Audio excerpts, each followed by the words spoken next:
সারা বাংলাদেশের একটা কলেজও তারা দখল করতে পারলো না। মাত্র ছাত্র শিবিরের কারণে তাদের পক্ষে ক্যাম্পাস দখল করা সম্ভব হচ্ছে না। ক্ষমতায় বিএনপি গেল, যাওয়ার পরে অনেক চেষ্টা করলো, 1 মাস 1.5 মাস চেষ্টা করে দেখলো বিশ্ববিদ্যালয় নয়, সারা বাংলাদেশের একটা কলেজও তারা দখল করতে পারলো না। তারা হতাশ হয়ে তারা কি আইডেন্টিফাই করলো? তারা আইডেন্টিফাই করলো একমাত্র ছাত্র শিবিরের কারণে তাদের পক্ষে ক্যাম্পাস দখল করা সম্ভব হচ্ছে না। এখন তারা টার্গেট করলো, তারা শিবিরকে যেখানেই পাবে সেখানে ডিস্টার্ব করবে। আমি হিসাব মিলাইতে পারছিলাম না যে পাবনার ঈশ্বরদীতে শিবিরের পূর্ব ঘোষিত প্রোগ্রাম, পূর্ব ঘোষিত অ্যানাউন্সিত কর্মসূচি, ওখানে ছাত্রদল কেন যাবে? তাদের তো যাওয়ার কথা ছিল না। কেন আক্রমণ হবে এখানে? নিশ্চয়ই তাদের গায়ে চুলকানি উঠছে যে কিছু একটা করতে হবে। আমি কোন রকম মিল খুঁজে পাই না। চট্টগ্রাম সিটি কলেজে ছাত্র শিবিরের ব্যানার ফেস্টুন পড়বে, ছাত্রদলের সমস্যাটা কি? কেন এটা খুলে ফেলতে হবে? কেন ব্যানার ফেস্টুন নিয়ে বিচার দিলে অধ্যক্ষের কাছে তারপর আক্রমণ করতে হবে? কেন ডেমোক্রেটিক প্র্যাকটিস হিসেবে এর প্রতিবাদে 4টায় বিক্ষোভ মিছিল দিলে সেই বিক্ষোভ মিছিলের নির্ধারিত রুটে গিয়ে ছাত্রদলকে আক্রমণ করতে হবে? পরে হিসেব খুঁজে পায় তারা চায় শিবির একটু আসো, একটু মারামারি করো, তারপরে এটাকে দোহাই দিয়ে পত্রিকায় ফ্রেমিং করে, মিডিয়ায় ফ্রেমিং করে তারপর ক্যাম্পাস দখল করবে। শোনো বাবু, এই সময় এখন 2026 চলে, এটা 90-এর দশক না।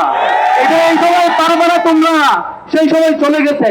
তাদের ভয় ডাকসু চাকসু জাকসু রাকসু পেরিয়ে পাঁচটা ছাত্র সংসদে তারা গু হারে হারছে। সেই ভয়ে সাকসু নির্বাচন এখনো তারা বন্ধ রেখেছে। তারা আমার মনে হয় দুইটা কোনো একটা হইতে পারে, চিত্র দুইটা, ছাত্র দলের জন্য অপশন দুইটা। হয় আপনারা দ্রুত মারামারি করবেন, সংঘাত তৈরি করবেন, প্রত্যেকটা ক্যাম্পাসে মারামারি হবে, একটা পর্যায়ে গিয়ে সকল শিক্ষার্থীদের মুখোমুখি হয়ে ক্ষমতার অর্ধেকই আপনাদের পালায় যাওয়া লাগবে। অথবা চিত্রপট 2, আপনারা 5টা বছর ক্যাম্পাসে প্রত্যেকটা সংগঠন তাদের পলিটিক্যাল প্র্যাকটিস জারি রাখবে, আপনারা কোঅপারেট করবেন, শিবিরের বিরুদ্ধে যা মন চায় মিছিল করেন, কিন্তু আক্রমণ করবেন না, মিনিমাম ডেমোক্রেটিক প্র্যাকটিস মেনটেন করবেন, ঠিকঠাক মতো 5টা বছর শাসন করবেন। আগামী 5 বছর পরে দেখা যাবে জনগণ কি সিদ্ধান্ত নেয়। অন্তত মাঝপথে পালানোর ইতিহাস তৈরি হওয়া লাগবে না। এই দুটো অপশন আপনাদের আছে।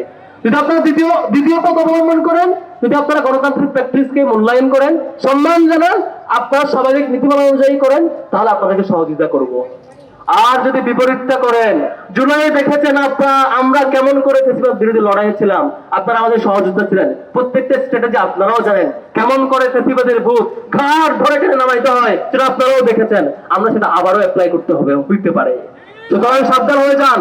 আপনাদের প্রতি অনুরোধ করবো, যে কাজ করেছেন গত কয়েকদিন, কালকে যে কাজ করেছেন থানার মধ্যে গিয়ে ওসির রুমে আইনি সহযোগিতা চায় যে শিক্ষার্থীর উপর আক্রমণ, সেটা আওয়ামী লীগ 15 বছর বিশ্ববিদ্যালয়ের ইতিহাসে সেটা করে নাই। তারা করেছিল বাইরে আক্রমণ করেছে, এখানে আক্রমণ করেছে। থানার ভিতরে ওসির রুমে আক্রমণের ইতিহাস আমরা দেখি নাই। আমরা দেখি নাই সাংবাদিকদেরকে এখানে সংঘবদ্ধভাবে আক্রমণ করা। আপনারা অনেক দূর পথ পাড়ি দিয়ে ছাত্রলীগকেও ছাপিয়ে গেছেন, যেটা খুব ভয়ঙ্কর ব্যাপার। আমরা সত্যিকার অর্থে ছাত্র শিবির আমরা আশা করি জনাব তারেক রহমান এবং বিএনপি যে ক্ষমতায় আসছে, আমরা এখনো আশা করি আপনারা ইতিবাচক ভাবে ভালোভাবে পরিচালনা করেন।